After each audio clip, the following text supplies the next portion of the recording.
Well, let's make a recap after the usual moves. Then bishop checks, bishop blocks, bishop takes, queen takes, and then c4. We're still looking at knight c6 early. So d4, pawn takes, knight takes, and after knight f6 attacking the pawn, knight c3.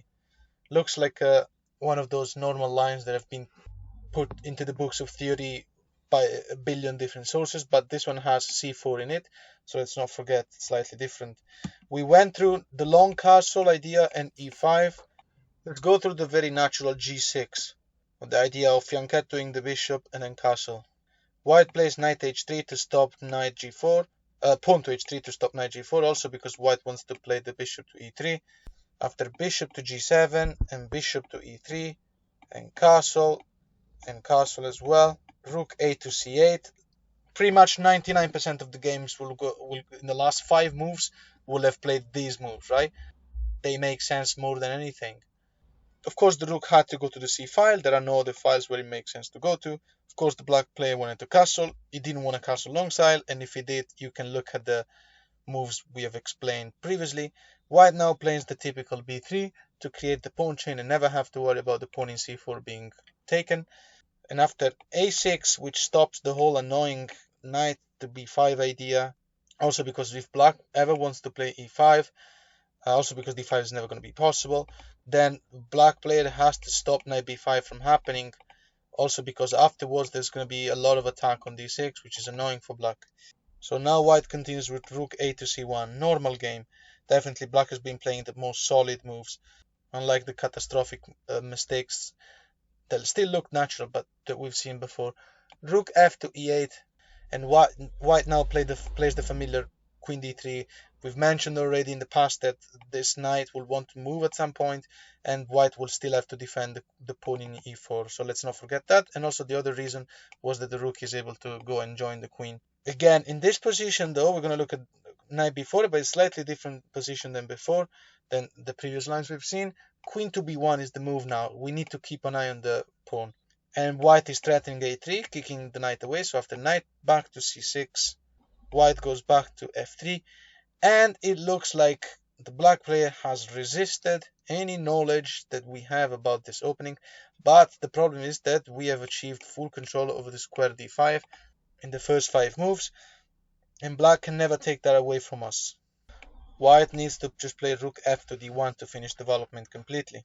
Let's just make a random move for black. Let's say h6, the idea of going to h7 in the future and maybe transfer the rook on the king side. Also because there is no penetration ever happening from black on the queen side, right? So let's say for instance h6, just to play a move, rook f to d1. And remember, e5 can never be played because of c5, right? Wins material. b6 cannot be played. Black cannot even play any move except queen e6. Not as far as I know. I might be wrong, but I've checked this well enough.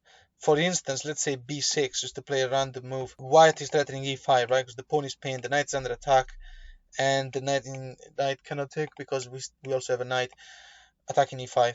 So the threat of playing e5 and the engine move here is queen to e6, stopping that. Also h6 was an engine idea to stop knight g5, which also protects the pawn a bit further, but also attacks the queen. After queen e6, the best move by white is a4. It looks crazy because it surrenders the future control of over the square b4, but b4 and b5 can come anytime we want. So after a4, let's just explore 2 ideas quickly before we go on to the next lines. Here, if black plays g5, which is a move I've encountered, the idea of trying to actually activate an attack on the king side, maybe swap a few pawns around the white king side. White continues with knight to d4, attacking the queen. Swapping is favorable for white. White plays bishop back, bishop to d4, and position is better for white, although not too much. But the funny thing is that black will have no other moves to play afterwards. The bishop will be attacking b6, b5 can never happen, d5 can never happen, the pawn in e4 is safe. So if, let's say, black takes, then bishop takes, and the idea of g4, as we were discussing, is met by rook to d3. Taking is not favorable for black because that allows the white player to transfer the rook on the opponent king side.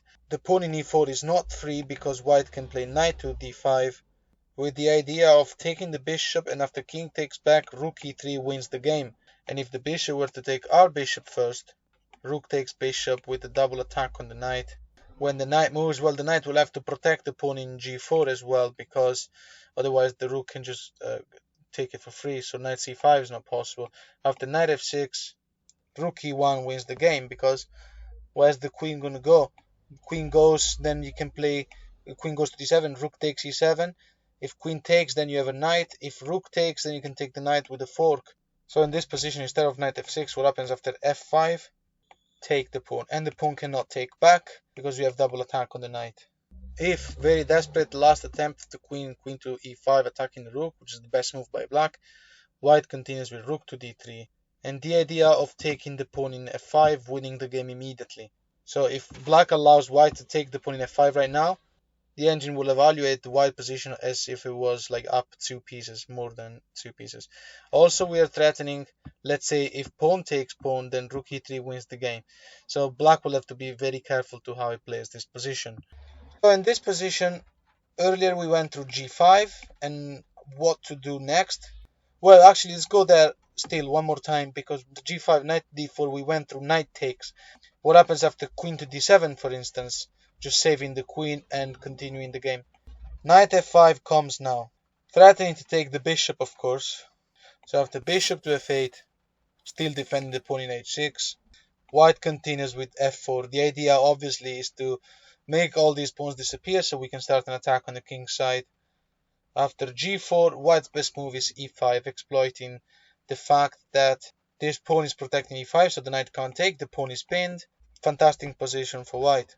One more time in this position, instead of g5, what happens after a move that looks very logical, which is a possibility, we haven't explored such idea yet, knight e5 by black. Okay, then knight d4 attacking the queen, and after queen to d7, knight to d5 is coming. White is threatening knight b6 once again, right? So that's what we want to do. So what happens after knight takes knight? We haven't explored such a scenario either. Well, then e pawn takes, of course, because our queen is so much stronger now. This pawn chain is super solid, and again, it's what black is again in one of those positions where he can't move a thing. For instance, e6 loses the game immediately. It looks like a normal move that is there to dismantle the solidity of the white pawn chain, but after e6, white can just take, and then the only way to take back, not to lose material, is f pawn takes, but now white plays f4. And the game is compromised simply because white can go and take the pawn in g6, basically. And it is a great advantage, actually. So knight c6, for example, queen takes. This will allow you, let's say, queen f7. How do you go to such endgame? What is it that makes me say it's completely winning? White is up a pawn, so let's say queen takes, king takes. Then the best move is knight takes. And white is also attacking the pawn in d6, so black has to take with the rook. And then white plays best move, which is rook to d3. Idea of doubling up the rook, exploiting the fact that the pawn in d5 can never push.